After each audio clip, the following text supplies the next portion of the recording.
masih bersama di Smart FM Radio Talk kali ini dengan tema tips mengelola stres di kala pandemi ala Gen Z.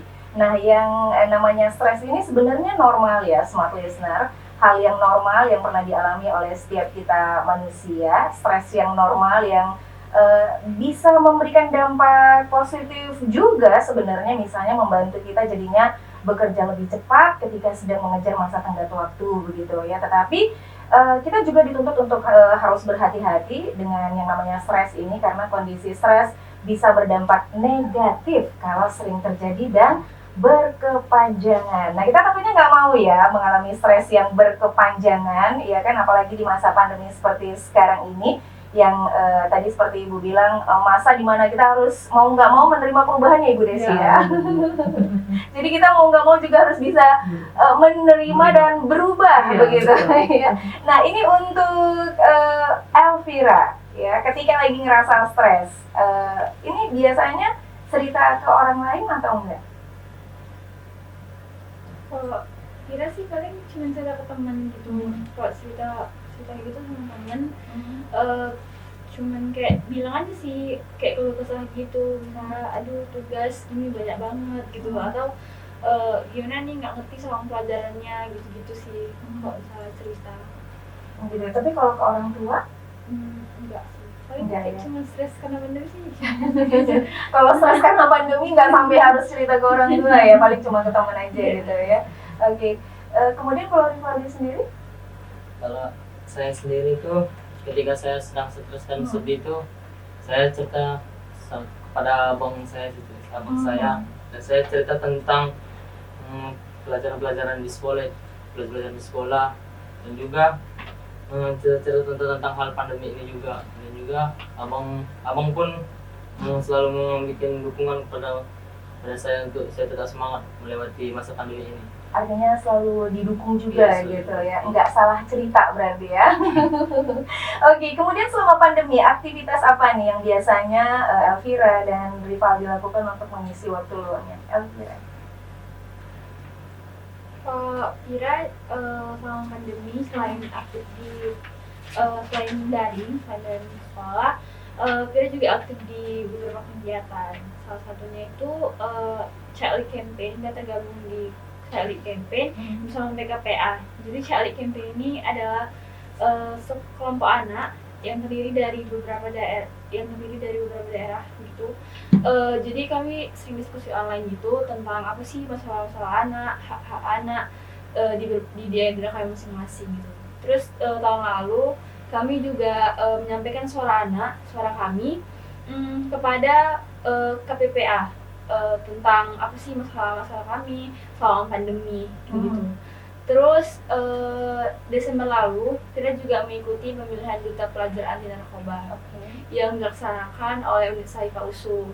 Jadi Vira juga mengikuti di berbagai seksinya, dari mulai seksi administrasi sampai seksi di karantina. Dan alhamdulillah sekarang Vira dinobatkan menjadi duta pelajar anti narkoba dan masuk ke 22 besar duta pelajar anti narkoba Sumatera Utara. Oke, Sumatera Utara. Nah, ini ke depan ada wacana apa? Ke depan sih kami sekarang lagi ikut pelatihan gitu, untuk kan ada program kerja gitu kan. Jadi kami pelatihan dulu kan biar ada modal gitu, ada materi.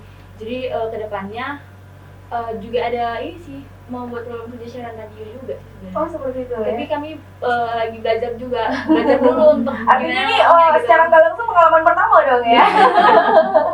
Jadi nanti pada waktu saatnya tiba udah nggak udah nggak canggung lagi ya. Oke, nah ini dengan seabrek kegiatan Elvira ke sekolah ini nggak mengganggu gitu? Nggak mengganggu sih, paling cuman kayak pas daring gitu kan, izin gitu kan. Tapi untuk tugas bisa masih sempet sih dikerjain malam gitu. Atau mungkin agak dikasih dispen gitu kan ya? Karena kan ini ada juga membawa nama sekolah gitu ya. Misalnya dikumpulin 3 hari, ya udah deh kalau Elvira 4 hari boleh. Enak ya, itu enak ya jadi anak aktif, kreatif Iya, gitu betul. ya. Banyak dispensasi, banyak kelonggaran. Oke, kemudian kalau untuk Ibu Desi sendiri nih ya, dengan aktivitas Ibu sendiri sebagai kepala sekolah tentunya sebelum masa pandemi pastinya bisa dibilang aktif lah ya, banyak. Nah, ini pengaruhnya gimana nih selama masa pandemi, Bu? Ya memang tugas-tugas yang selama ini harus saya kerjakan di luar ruangan harus terpotong. Jadi harusnya saya pergi ke dinas, kemudian pergi rapat dan sebagainya, itu cukup dilakukan dengan Zoom dari rumah atau dari sekolah, dari kantor gitu ya. Karena tidak segampang yang seperti yang kita lihat sebenarnya Bu ya. Artinya kita juga workaholic ya untuk kerja-kerja bagian pendidikan. Tiba-tiba kita harus bisa memanajemen diri di ruangan gitu ya, 4x4 gitu ya. Tapi kita punya banyak fokus sebenarnya. Itu dia. Benar. Itu tadi sih Bu, karena mungkin kita belum menyadari gitu kan bahwa perubahan ini sih sesungguhnya banyak membawa manfaat juga Ya, kalau kita betul. mau sedikit Ya. apa ya, memahami kemudian mengikutinya Ya, gitu betul. ya. Jadi karena mungkin kemarin-kemarin itu belum terbiasa aja Iya, dengan benar. perubahan di awal itu ya. Iya, Kayak betul. gitu ya. Bu, ya. Iya. Oke, kemudian berapa lama sih kalau tadi kan Elvira dia ada sekitar 6 bulanan gitu ya, baru bisa terbiasa gitu dengan segala sesuatunya di masa perubahan. Kalau Ibu sendiri gimana? Kalau saya pribadi ya memang harus siap gitu. Jadi ibaratnya hari ini offline, besok online harus ready gitu. Ready ya. Siap tidak siap harus ready. Harus begitu. ready Iya. ya. Jadi ya begitu dinyatakan online Iya. ya udah langsung ya. Online, iya. Karena Oke. kan para guru dan siswa akan melihat dari pimpinan dia kan membawakan apa kira-kira keputusan-keputusan yang diambil. Benar. seperti Harus itu. memberi contoh ya Bu. Iya, benar. Oke, jadi memang apa ya, untuk melakukan hal-hal yang di luar kebiasaan gitu itu memang sulit begitu ya, tapi mau nggak mau kita memang harus lakukan ya Bu ya. Oke, Rivaldi, kenapa Rivaldi? Oke, Rivaldi gimana? Penyesuaian dari yang sebelumnya tatap muka dengan banyak kegiatan-kegiatan gitu kan ya, kemudian tiba-tiba pandemi kemarin ya setahun yang lalu, penyesuaian Rivaldi berapa lama tuh?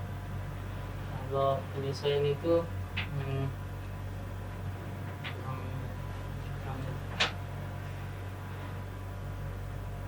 Berapa lama?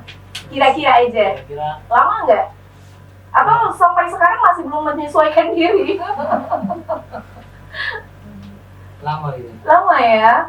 Oke. Kok berarti selama dalam masa-masa penyesuaian itu kerepotan lah ya mengatur waktu ya? Oke. Mudah-mudahan ini nanti walaupun mungkin masa-masa pandemi ini kan kita juga masih belum tahu sampai Iya. kapan ya. Mudah-mudahan Rivaldi bisa langsung bisa lebih cepat untuk menyesuaikan diri ya. Oke, untuk semua listener, silakan kami masih menunggu Anda untuk bertanya seputar tema kita tentang tips mengelola stres di kala pandemi ala Gen Z ya. Kita masih bersama dengan Ibu Desi Natalia Boru Sembiring, SPD Empung. Beliau ini adalah Kepala Sekolah SMP Swasta Taliku Medan. Kemudian masih didampingi dengan Rivaldi Manik yang merupakan siswa SMP Taliku Medan.